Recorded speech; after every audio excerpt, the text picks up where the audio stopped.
Very soon, something really important will happen. So, some crazy shit just happened, didn't it? What, within 24 hours, I guess, or 36 hours? No, it all happened within in about a day, didn't it? Where Vox's Carlos Mesa, or whatever the fuck his name is, we'll just call him Gay Walk instead of Gay Wad.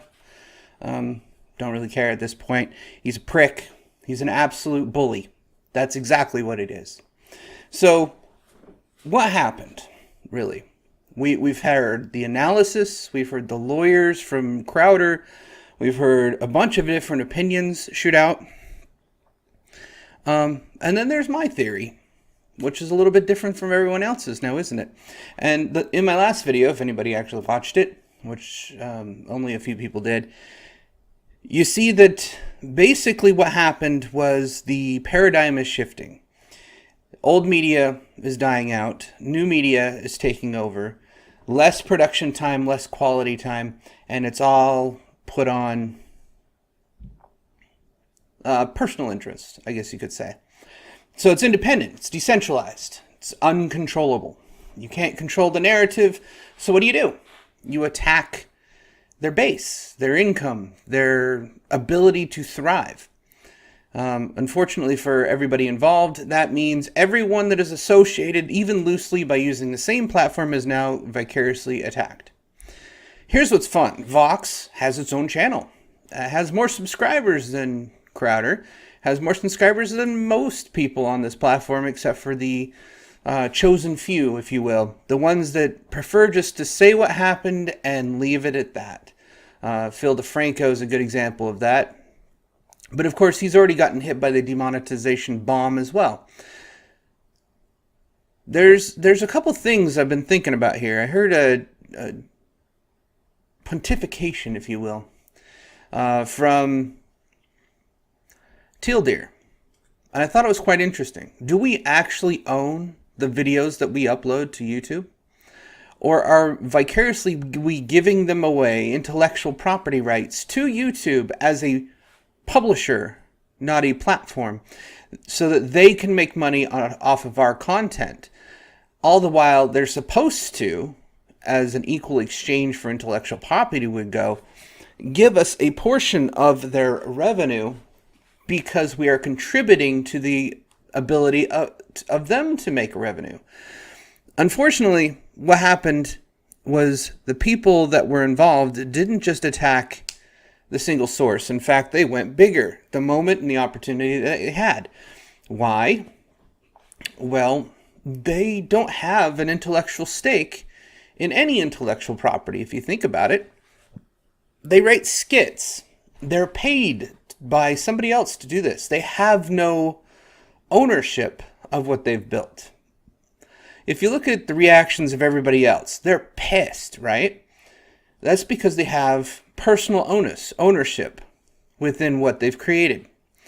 Whereas Carlos and his gang of idiots do not. And I'll get to that gang of idiots in a second. There's a very important thing that I'd like to point out with his hypocrisy and the things he said that make it abundantly evident why he really doesn't give a shit. But first, what stake does he have?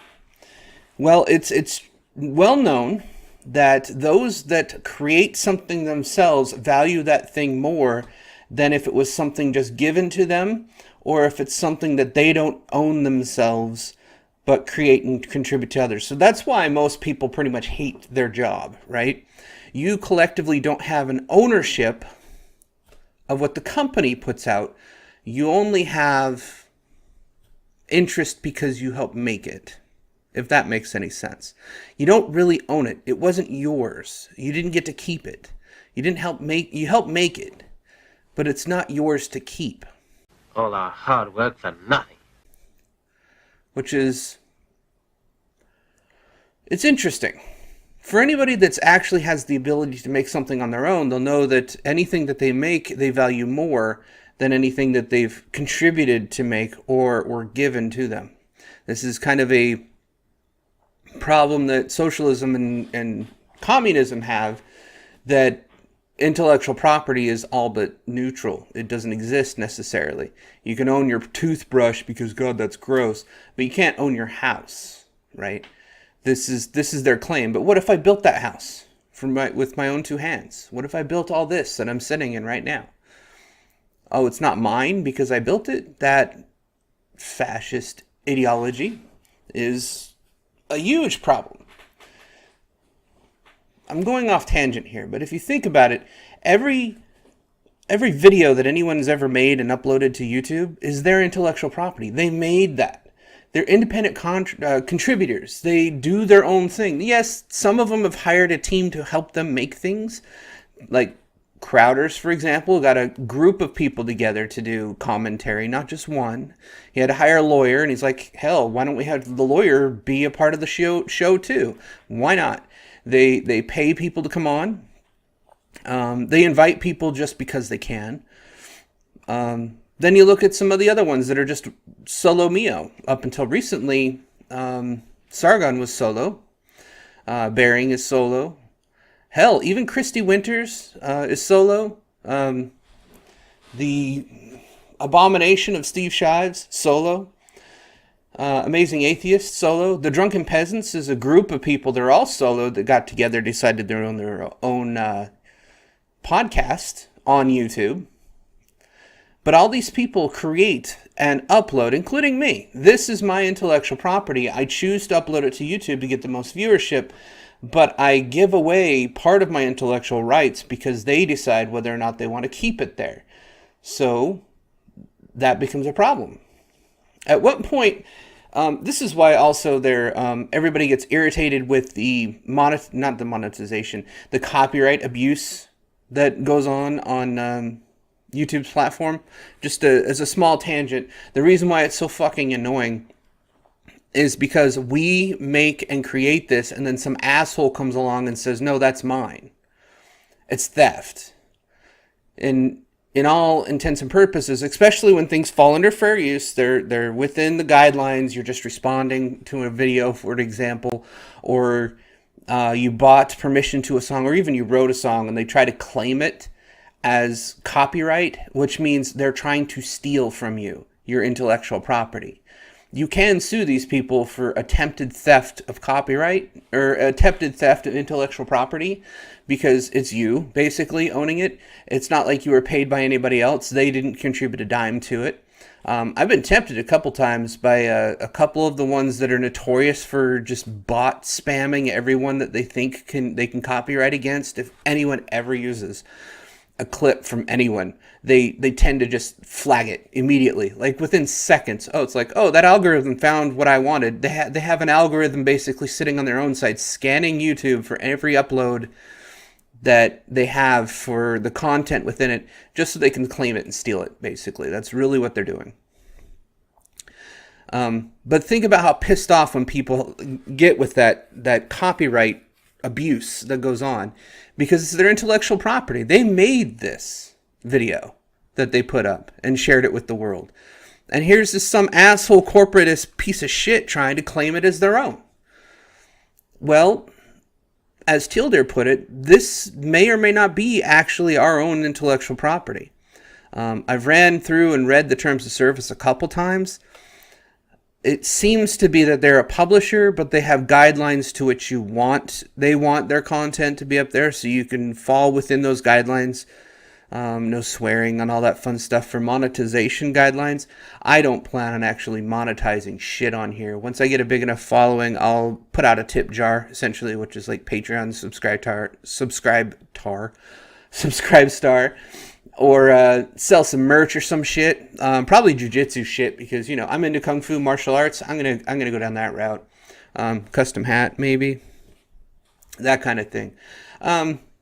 And I'll have it made locally so that I can't be fucked with by some big corporatist piece of shit, and then have it shipped from there. I'll work with the local business rather than go to a faceless entity that I find on a website somewhere. But that's future plans. I will not rely on YouTube because they're not reliable. They demonetize people at a whim because they feel like it. Look what happened to Crowder. Now, I want to point out something else about this thing that I found very interesting. Because Carlos has no vested interest in Vox's property, because none of the videos that he is featured in is his property. He's a mouthpiece. He gets a paycheck from Vox to come into an office.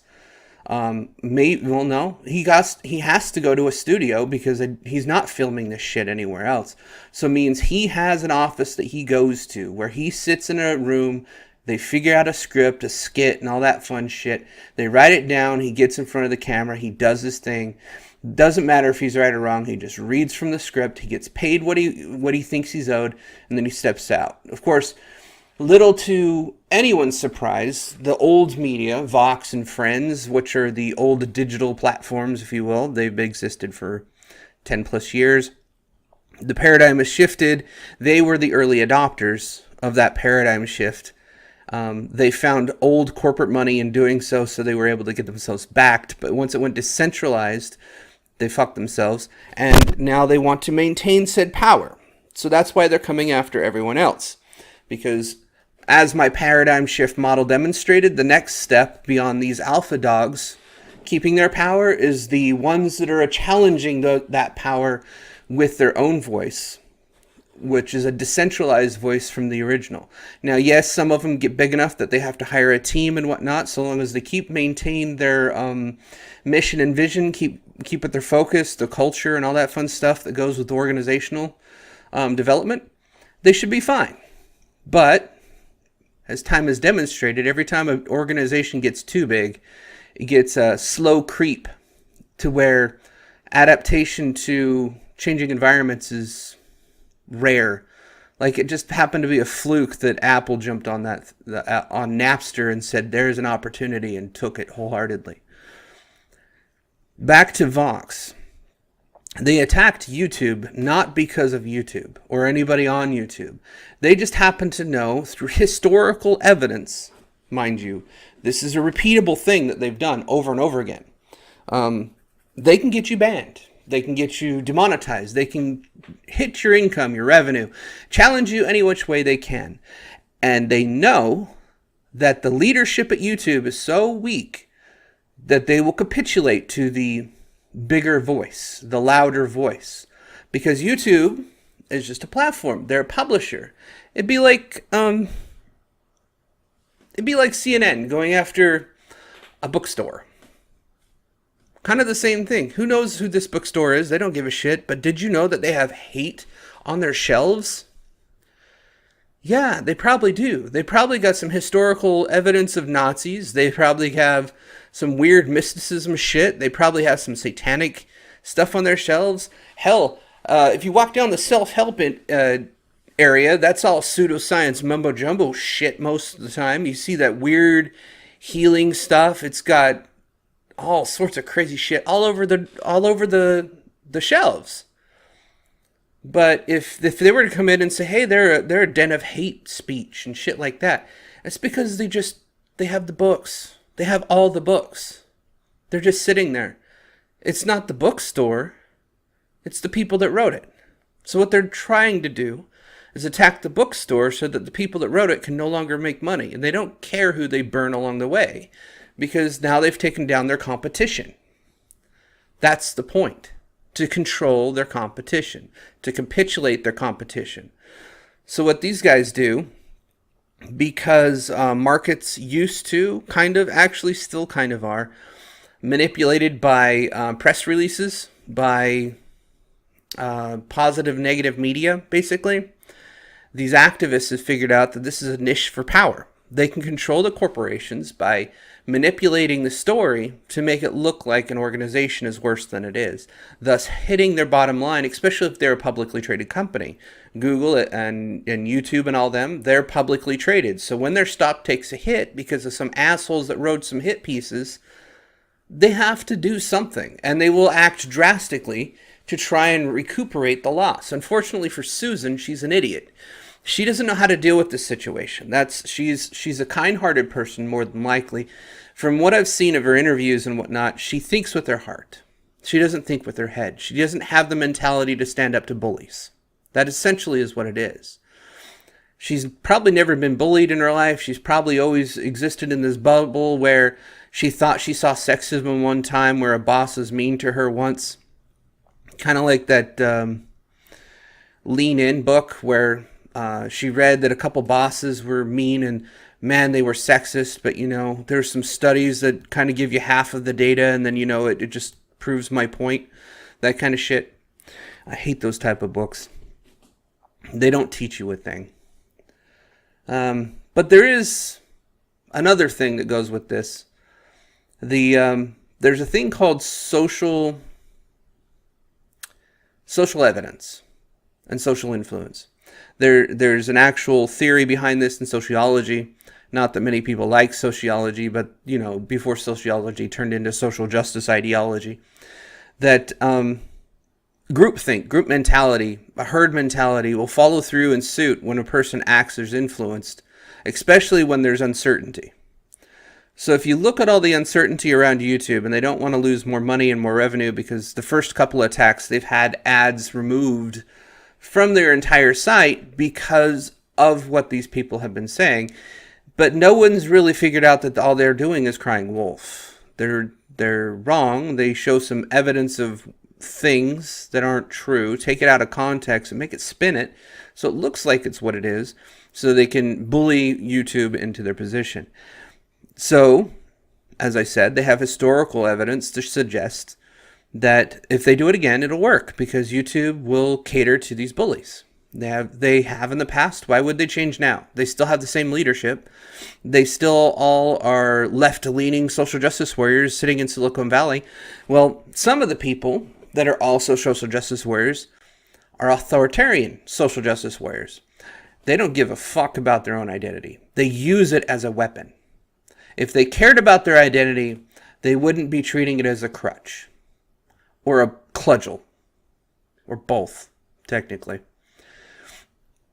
Instead, they would not live as said identity. They would rise above what people perceive of that identity. That's what strong people would do. These people are weak. They're bullies. They're cowards. So they attack the thing that makes them feel better, at least for a time. I think the analysis that Sargon did with what potentially could be their strategy to kind of force a profit loss on Vox so they can get higher wage is really what it was sort of about. But just like any other idiot social justice warrior, all they were doing is trying to hit their bottom line, which in turn will only cause them to lay off a bunch of people. And the fact that this guy is front and center on this and it hit Vox's bottom line, assuming that their channel actually got hit with demonetization, which it should, by the way, because they're ruthless pieces of shit that call for violence at times. But if they were to get hit with monetization, would it really hurt them? They have money from other sources. They don't give a shit. They just wanted their chunk of change, because Carlos and friends don't have vested interest in their creation. Now, the paradigm shifting is a slow shift. We're only in the beginning phases. The platform was the first part. The technology needed to exist, and then the manipulation of technology needed to be adopted. We're at the decentralized point where there's some organizations that are using it in a manner that benefits them. But not all of the moving parts, the connected pieces of this ecosystem, the paradigm has multiple parts. It's not just, one innovation and, very simplistic model. No, there's a bunch of connecting parts usually. We're only seeing the beginning of this, and it's going to require a bunch of people being able to take over some of these companies. Now, for this situation that we're in to change, we would have to see a changing of the guard at corporate YouTube and Google, probably, because Punjar is a weak-ass bitch, too. I've seen his leadership strategy. When he feels like he has to fly all the way back to corporate headquarters to fire a dude that said something that was biologically sound and accurate, but some people got offended, even though he was actually trying to suggest a better way to do things, he's weak. He's absolutely weak. He was more concerned about his dear employees getting offended and upsetting his ecosystem of development than standing up for people and firing a bunch of entitled bastards that think they own the goddamn company. If it were me, they'd be gone. Period. Who caused the outroar and outrage? What was it about? Well, this is sound. What's the problem? Well, it hurts people's feelings. Okay, do they still want a job here or not? I'm not here about hurt feelings. You have a job to do. That job is to make our products better. If you don't like how that works, there's the fucking door. YouTube needs the same strategy. Their capitulation to the mob would be stopped in one simple thing. I am no longer going to adhere or listen to a single person from the mainstream media or old legacy media. You're all now off the platform. Goodbye. I'm bringing back monetization to all of our independent content creators. They're going to be independently reviewed, and they have an opportunity to try and enlist for monetization. Otherwise, your platform is going to be free. You're ad-free. You're not going to be able to monetize any of your work until you submit for monetization through a review, which means you're going to be interviewed. You're now going to be published by me, YouTube. See, this is how I would handle it. Susan can't think of that, because what else needs to happen is she needs to get the ads back on her platform. They've all ran off because of these assholes threatening everything under the sun. Calling people alt-right, anti-lesbian, anti-gay, all this other nonsensical shit that isn't even true. They're just saying it because they want a reaction. They're bullies. So back to the last thing that I thought was exactly, well, it's my biggest problem, actually. Akin, or right next to, rather, me hating bullies beyond all belief. I hate every single fucking bully on the planet, and I wish them all ill will. Yes, that is not a call to violence. That's just saying they need to suffer as much as they make the people they bully suffer. So Carlos making everybody on YouTube suffer because he's not getting his way on a paycheck. He in turn needs to suffer in some way. I'd like to see him fired personally. I don't care about this deplatforming shit, and nobody wants to see him deplatformed. I'm sorry, he caused significant harm to a large population of people. And if he stood by his principles, he'd walk away. But he won't. Because he doesn't have those principles. He's a bully. Bullies will compromise their principles to gain power. That's what they do. That's what everyone does. They compromise their social principles to gain power. You want some evidence of this? Well, look what he did. He accused Crowder of stirring up and directing a hate mob toward him, showed some anecdotal evidence that I don't even believe is true, where you see a bunch of different numbers just spamming him saying, debate Crowder. That may or may not have happened. I mean, it's plausible. I don't buy it. Not with everything else that happened. I think he made that up. He probably fabricated it. Especially when it's a bunch of numbers saying the exact same thing. You can get, I know how to do that. It's not that hard to spam a person with a bunch of different phone numbers and just text them the same thing, if you can get their number, which equally isn't that hard, because he probably only had to socialize, use a social engineering to find the number by calling Vox directly, because they're that stupid. But I don't believe that actually happened. But he also accused Crowder of stirring up a hate mob, telling people to direct violence and hate toward Carlos. What's ironic about this, and very hypocritical, is that's exactly what he did. He stirred up a bunch of his friends, his activist buddies, in a frenzy with a hate mob with a ton of different hit pieces from the Washington Times, the Vox, BuzzFeed, you name it. And a few of them are proud of what they've done. They're gloating over the people they've destroyed. That's a bully. That's a fascist. That is a dictator. That's exactly what socialism leads to. It's little fuckwads like this. In a free society, these people are allowed to exist too. But that doesn't mean they're free from consequence. They seem to throw that in our face when we're all about free speech. But then when the consequences come back on their ass, they're all like, oh, poor pity me. Why are you trying to subject me to such violence? And why are you picking on me? You threw the first punch. Quite literally in this case, he threw the first punch at everyone on this platform. I wasn't monetized to begin with, but this whole demonetization of my entire channel, right when I started it, I mean, I didn't have much in there to begin with. I was making like 2 pennies. It was like, it is nothing, right? But I turned it on anyways because at the time I could. Why not? I was going to do it every day. And then they changed the rules. Why? Because they were getting hit hard and losing money. Why? Because of people like Carlos. This is why he's a hypocrite. He claims that Crowder was doing this, claims that he was stirring up a hate mob, then he stirs up a hate mob and targets people. Not just individuals. He targets a full platform. Oh man, excuse me.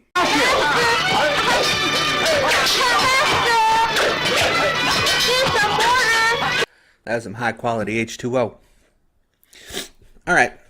So he stirred up a hate mob, right? He targeted at YouTube directly because they would not capitulate to his demands. And why not? That was probably his first goal to begin with. He was already listing off all the people he's gotten banned thus far. What's another one? Why not?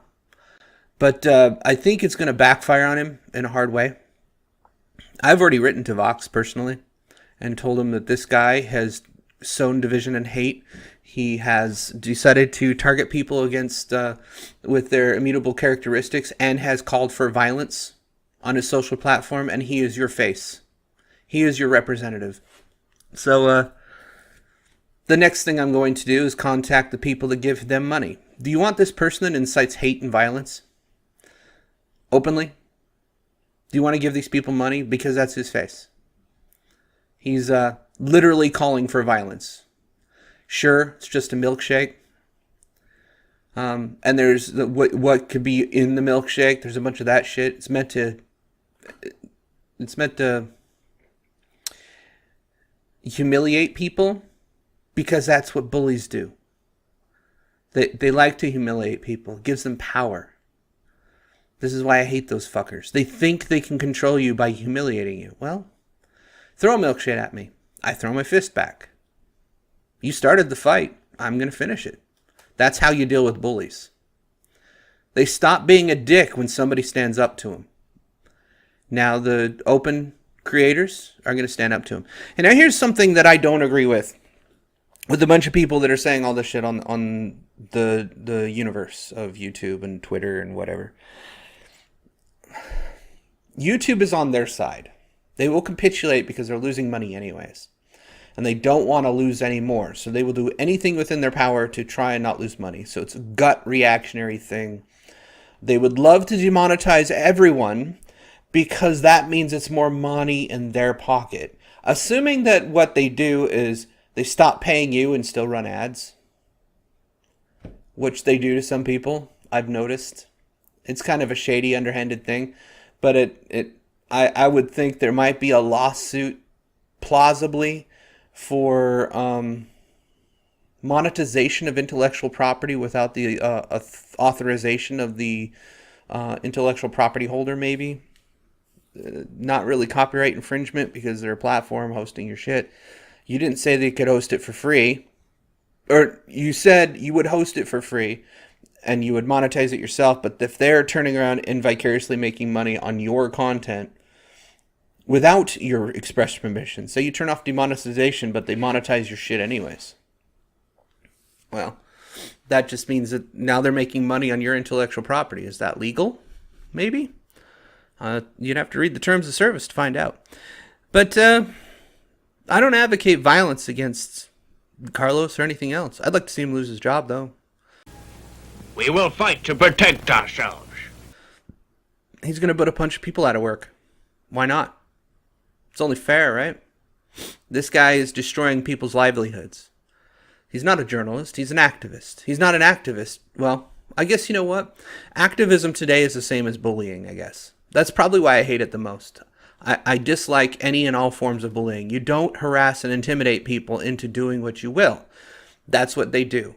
It's hypocritical, which is ironic, that they're all fighting against hate and intolerance, and then they list their targeted groups that they're trying to protect, all the while eliciting hate and violence against people they don't like. How more hypocritical are you going to be about that? I mean, seriously, you're just going to be a dick to everyone else because you're a violent asshole? Being hypocritical, targeting people because you don't like them, and then harassing them into oblivion? Kind of like, actually, Tim Pool did a few videos on this where he pointed out that these guys will target individuals, and if they don't capitulate to the mob, they will expose them. Well, if it were me, I'd say go ahead. Go ahead. I posted something online. I'm not a celebrity. I'm not anybody knows. You will make me famous by doing this, but I will sue the living shit out of you if any harm comes to me or my family, monetarily or otherwise. If I so much as smell a threat in my direction, I'm coming after you. I don't put up for bullies. And if you put my family in harm's way, it's going to be worse. I can guarantee you. I protect them over anyone else. So that's all I had for this video. I thought I'd point out a few things that I observed across all the different people. YouTube's here to stay, probably. It might change hands. If we can get different leadership, we could change the ship around. I would gladly, and I've been advocating for a while now, just take that ship and run with it, because Susan doesn't know what the fuck she's doing. She has a big opportunity, and she's squandering it. It's pathetic. It's really pathetic. But that will never happen. I don't fit in with that bubble. I'm also in a different industry. I'm in IT, but I'm in a different industry at this point, and I'll probably retire there if I can help it. The company is pretty solid, so. At any rate, I hope you enjoyed this video. It's been a depressing 24 hours for pretty much everyone. And, yeah, I thought I'd give my 2 cents on the whole matter, because the previous video was calling out how this is how they're going to die, and it's going to be dying by killing themselves. That's the irony of that's the beautiful irony of the whole thing. Hypocrites usually shoot themselves in the head before they kill everyone else. It's amazing. Yes, it's a metaphor. I'm not calling for violence. Jesus Christ, calm down. Depressing video this late at night. No jokes. Sorry. No sarcasm. Too tired for that shit. All right. See you next time. The class is finished today.